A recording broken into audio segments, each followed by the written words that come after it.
Good morning, good evening, good afternoon, Fabulites. This is Angela, and I have got questions for you. What opens with Prince, who's also known as the symbol, formerly known as Prince, and what closes with an LBD, a symbol for so many things to so many people at so many times. If you guessed LBD, Little Black Dress, episode number 3 of the first season of She's Gotta Have It, then you're correct. Thank you so much for clicking on the video and sticking around to see how we get from opening to closing. Let us proceed. Okay, so we got Prince playing. Yes, Prince, rest in power. I like the music. Some of the music is very familiar. Some of the music is not familiar. I like seeing the album covers during the show. Is sort of, I feel like it's like a moment of reflection, and the music so often feels like a part of the scene, an important part of the scene. But anyway, okay, so we got Prince. Look, speaking of how important a part of the scene it was, I don't even know what Prince song was playing. We see Nola with Mars on a bike, and they're going to the scene of the crime that Mars rolled up on at the end of the last episode. And Nola's art has been defaced. Her defacing art, like her posters, which are like defacing art in some people's perspective, has been defaced. Somebody graffitied all over it, talking about writing CUNT or whatever. The very thing that Homegirl is trying to fight against and discuss and explore and criticize in her work, someone has come on top of her work and done exactly what she's talking about, exactly what we oppose to. Misogynistically defaced her work by somebody named Onyx, whoever that is.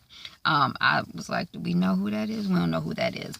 Then we see a monologue from Nola at Boy harassing her after she's talking about her developing breasts as a child and being her, as a young woman and being harassed, and her mama is like, face him down, Nola.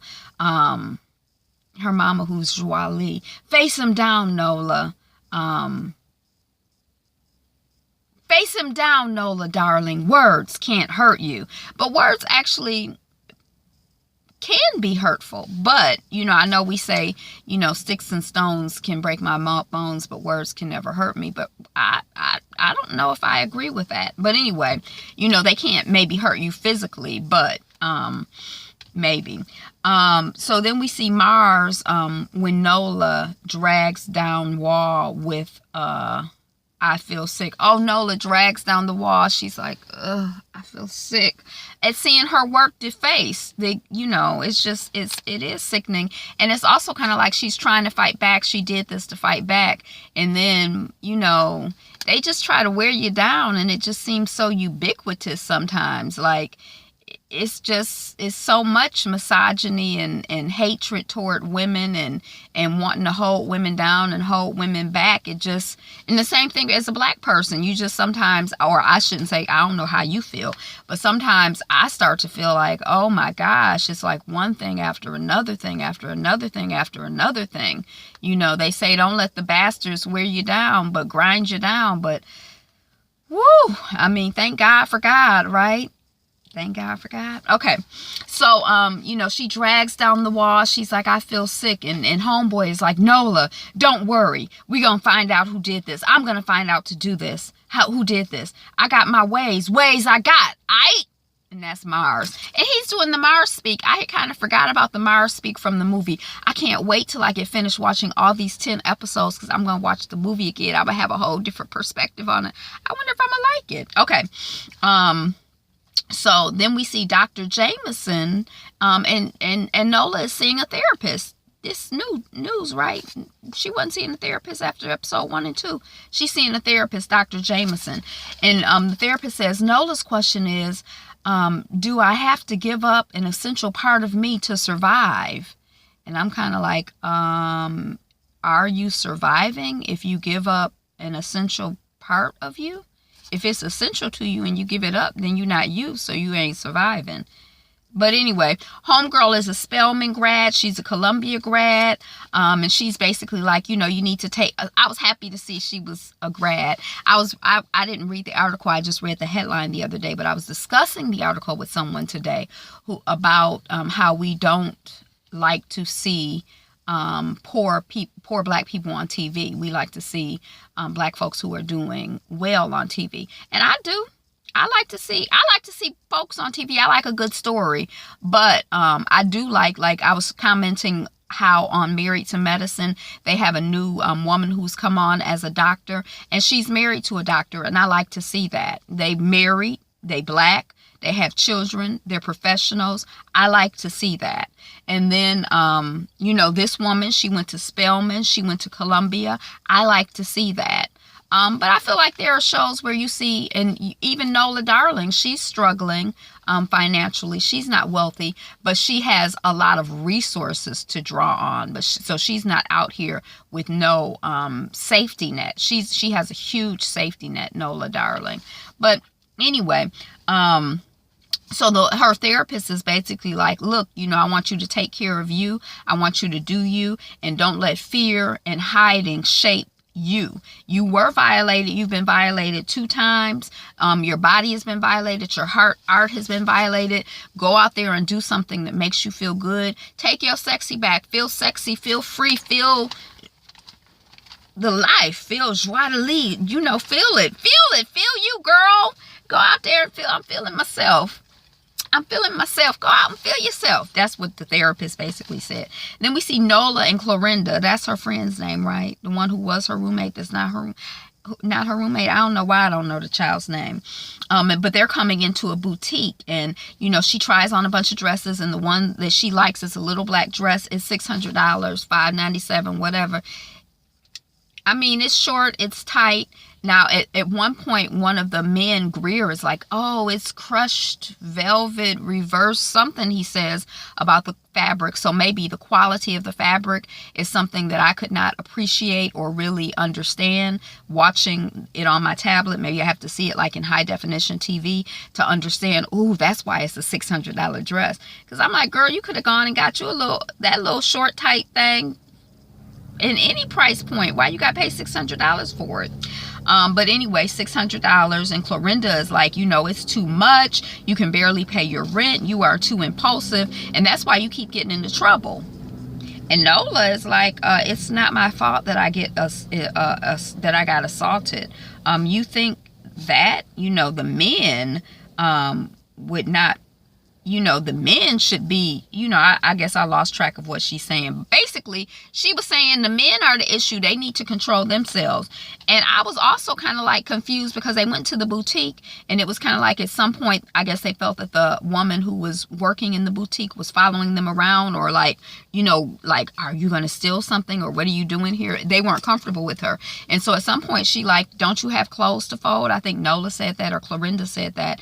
That's probably the point when I would have left. When I was going to come out of my mouth with something like that, I'd have just gone on and left. It ain't no place else for you to shop. I'm really particular about where I spend my energy, where I invest my energy, who I give my energy to. I'm not going out of my way to try to give you money and I don't feel comfortable in your space. So I didn't like that. Yeah, Nola splits the cost of the dress on 3 credit cards. So it's kind of like it's showing she really can't afford it, but she go on and get it. And then we see Nola at home, and she's in the dress, and she's trying different shoe options with it. We see her in a car. She's driving into, kind of those white Christmassy light type things. It's an outside driveway and a courtyard, and, it's a circular drive, and the passenger gets out, and we see that the passenger is Nola, and she's going into a spot, and she's greeted by Overstreet, and he's like, glad my driver got you here safely. And it was a fancy car too. I didn't write that down, but the door goes up instead of out, and he has a driver. He's doing well financially. And Jamie is like harping on the dress. Oh my God, you look so good on the dress. Now, she is showing a lot of legs and cleavage. I mean, she's an attractive woman. I mean, I didn't think that the dress was just like just so hot to trot and hot and tot and just so fire and so sexy. And I mean, I thought it was a cute little black dress. I mean, she was showing a lot of legs. I'm not one for show legs and cleavage. She was showing legs and cleavage. But I mean, I didn't think, but he was harping on the dress. And when the host takes her coat, Jamie is like, oh, you're cold. And he comes and puts his suit jacket over her. And she's like, shrugs it off like, no. And she's sitting down. It ain't like she got her napkin over her lap. Ain't nobody in the restaurant. And ain't nobody really paying her attention either. But anyway, he obviously feels self-conscious about the way that she's dressed. And my mama told me a long time ago, you can't be embarrassed for nobody else, baby boy, Mr. Jamie Overstreet. You be over your side of the street. Don't worry about Nola Darling's side of the street. Come on, Bella. Come on, girl. Okay, so then,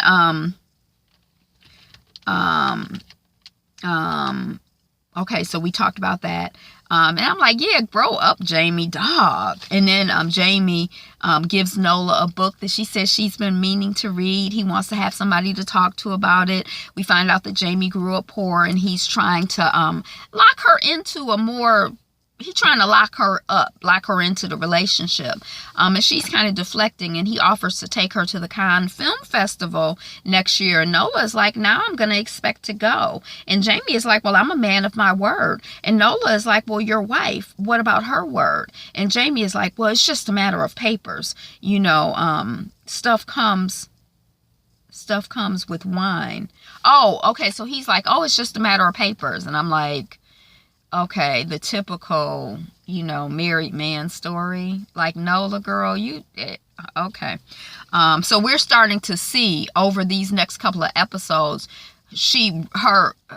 her level of maturity and consciousness and sense. You can see she really doesn't have a lot of maturity or consciousness or sense when it comes to a lot of things. Like, she's a young girl. I don't know how she's supposed to be, but she really carries herself, you know, like a young girl, like, you know. But anyway, okay, so then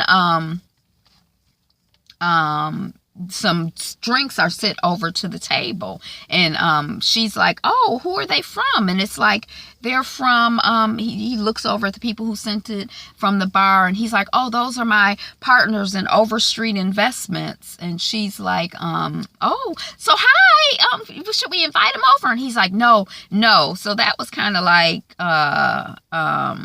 you know, yeah, Nola, should we invite him over? And Jamie is like, oh no, they're boring. Oh, they're boring, he says. And Nola is like, why haven't I met any of your friends? And I'm like, duh. And I'm all for casual, but I don't want to be a secret. Baby girl, I guess this is your opportunity to have the experience and learn and grow. If you you obviously haven't figured it out. Everybody don't have to go through that experience to know what's going on. But I guess when you in it and you know the darling, you know. But I'm like, girl, because you are a secret, he gonna tell them that was my cousin, niece, whatever. Okay, so that's what I think. So in the car, we see both Jamie and Nola this time. I'm calling her Nova. Nola this time, and they're kissing, and then they get out of the car and they're kissing some more. And Jamie is like, ooh, can I come up? That dress has been speaking to me all night. It's been saying sex. And I'm like, okay. And he's like, I like this dress. And Nola is like, that's not how you acted at the restaurant. You ain't act like you like my dress. The cognitive dissonance is what I don't like. It's a big deal to me, because he's like, oh, it's not a big deal. And she's like, it hurt my feelings. And Jamie is like, oh, I'm sorry, I hurt your feelings. So can I come up? You know, you want the attention or you wouldn't be wearing the dress. And Nola is like, excuse me. And then good night, and she goes upstairs. Because he's basically like, you know, you want to have sex because you haven't a dress. And she's like, what? And so she leaves. So then we see, we at Joey Chain's Bike Shop Cafe Bar. That's the place where Mars works. And we see Mars showing his colleagues a picture of the street art, you know, that Nola had done over the street art, the graffiti over Nola's street art. And y'all, you know, he like, y'all know this, who this Onyx is? He's asking his colleagues, Jenny and Manning. Then we see Nola, and she's at her desk at home, and she has a message from Mars, and he say he found out who Onyx is. He like, hey, you know, let's go out tonight. I thought they were going out tonight to look for Onyx, but he's waiting on the steps. We see him waiting on the steps, and she comes out. She's wearing the same black dress. She styled it a different way, you know, with the one she had on some kind of heels and a long coat that she took off, but she was at a restaurant, then a cafe. And then with him, she has on the jean vest with tennis shoes and the black dress. And Mars loves it, and he shows his love of the dress enthusiastically. When she come out, he rolling all over the stairs and humping, and he's being Mars. I like how the actor is developing the character, and I'm more and more buying into Mars, and you know, he's taking it to a whole different level from what I remember Spike Lee doing with it. So that's kind of exciting. That's fun to see. It's nice. Yay, actor, whoever you are. So then Nola tries to connect, relates life to movies. Oh, Nola is really into movies. So there are a lot of references in her relating life to movies, like in the restaurant with Overstreet. She had mentioned something about a movie. That's why he was offering to take her to Cannes, because she's into movies. That's her thing. That's her, you know, her passion, her excitement, her, you know, that's how her life is lived. But, you know, ongoing references to film. They're going to see somebody named Wally Merck, whomever that is, and at the club, Nola and Mars are dancing. It's live music and dancers, and they having a good time. And then Wally Merck, the headliner, singles Nola out, and he dances with her for a while. And Mars seems to kind of feel a way that she's getting attention. It's that damn black dress again, you know. And you know, then after Wally Merck goes on along, no sooner than does Merck go away, then some dude in the club is all in Nola's face, or all trying to grind up against her, and then getting mad because he doesn't like her response, and then getting madder because Mars checks him, and then Nola pushes the dude, and then we see them outside of the club, and they like walking home, and Mars is like, you know, I would have got him, and you know, all of this stuff. The problem is that dress. And Nola is like, no, the dress is not the cause of that guy's stupidity. So, you know, it's kind of like, in the same way that you blame women, oh, you know, what was she doing? What was she wearing? Why was she out at night? Because when she had the incident, one of the men was like, maybe Mars, why were you out at night? And it's kind of like, damn, can't she walk from her girlfriend's house at night? I mean, as women, do we have to like that? I need to really read Poem About My Rights. That's my favorite poem. You know, even tonight, and I want to take a walk to clear my head about this poem, about why I can't go out alone at night, alone not being the point. The point being that I can't go out as a woman alone in the world, or whatever. That's my poem right there. That's my jam. June Jordan, Poem About My Rights. Read it. Okay. So anyway, you know, the dress is not the cause of that stupidity. Then we see Shemeka meeting up with her boss man from the Hot and Tot club. And he's got some money for Mecca to get her butt done. And he's like, you know, I'm worried about you. You already look good. You know, you did the research. I mean, I got you. Because she like, I did the research. Just give me the money. Yeah, you my boy. Yeah, I'm going to look better. And he like, I got you. But, you know, you don't need to do this. But he does give her the envelope of money. Then we're at Joey Chains. And this is Nola during the daytime. She's using Joey Chains as a cafe, not a bike shop or a... It's three things: bike shop, cafe, and bar. She's using it as a cafe. She's submitting her application with the Mecca's portrait to the Catlett Foundation. She gets a message from Pretty Boy. You need some exercise. And Nola giggles. Then we see Greer Childs in a photo shoot. He's a photographer. I didn't know that. He's photographing a group of young white men. And he like, what's your name? You're going to be rich. You're going to be famous because you're getting photographed by Greer Childs. Is that his name? I called him Child at some point. The Child. And then Nola comes in her little black dress. He don't really notice her. She sit down. She have her heels. And she holds up a bottle of wine or something. And then he notices her. And he's like, oh, shoot. Oh, she has on a leather jacket this time. A motorcycle jacket. surprise. Oh, she says surprise. And then Greer Charles notices her and he's like, my God, my love, in another language. And then they're making out. And then Nola's like, I missed you. And then the child is like, what about your other man? I want you right now. And Nola is like, you know, I only make love in my loving bed. And he's admiring the dress. And he's like, I want to take photos of you. And, you know, she gets up and he's taking photos and he's admiring her curves. And at some point, Nola is like, wait, hold on. I don't feel comfortable. Wait. But Greer is just really into what he's doing. He don't care about what she's saying. She's like, stop. He's like, no, smile. Keep doing what you're doing. She's like, no, I don't want to take photos anymore. And he keeps pressing and pressing and pressing. It's like a photographic rape. And then he keeps shooting and she puts her hand in front of the camera and she's like, stop. And then Greer finally notices her then. And then the child is like, I thought we were having fun. So it's like a metaphor, you know, he like, you know, for him not being, he's so absorbed with his own thing. I don't give a fuck about you or I don't give a F about you or anything that you do. I don't give a F. I don't give a F. So then we see Nola on the street on her block.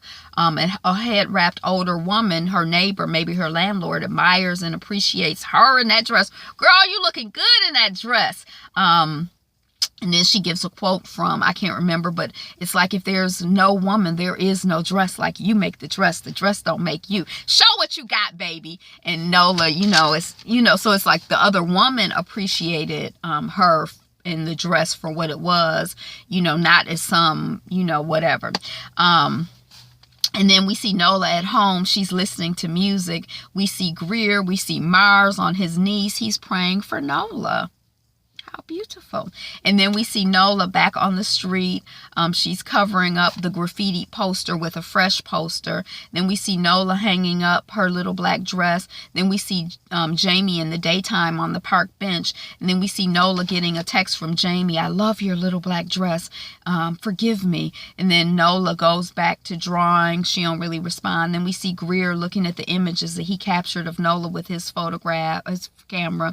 Then we see Nola again. Then we see Jamie again. Then we see Greer with the proofs. He done printed out the pictures that he took, little bitty, you know, I think they're called proofs, but you know, when you, I have a bunch of them, but you know, they probably don't do it anymore, but I don't know. And then maybe they do, because this is 2017, but anyway, and then Nola goes back to draw. Okay, so then we see then we see Mars again. Then we see Nola with her little black dress, and it's on the canvas. Then we see Mars on his bike outside of work, and then we see Nola, and she's looking at the canvassed little black dress.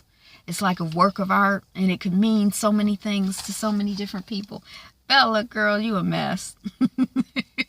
But that's what I got. Thank you so much for watching, commenting, subscribing. We're working on 200 subscribers. If you're not already a charter subscriber, you could be a charter subscriber. Go on and subscribe. Today is the best day ever. You are the greatest. You're number one. Be you. Be fabulous. Be fabulous you. Be you. Be fabulous. Be fabulous you. Hey, Bella. That's the video vixen right there. Bella. Bella Rooski. Bella Catella. Bella the Roo Roo. All right. Peace, y'all.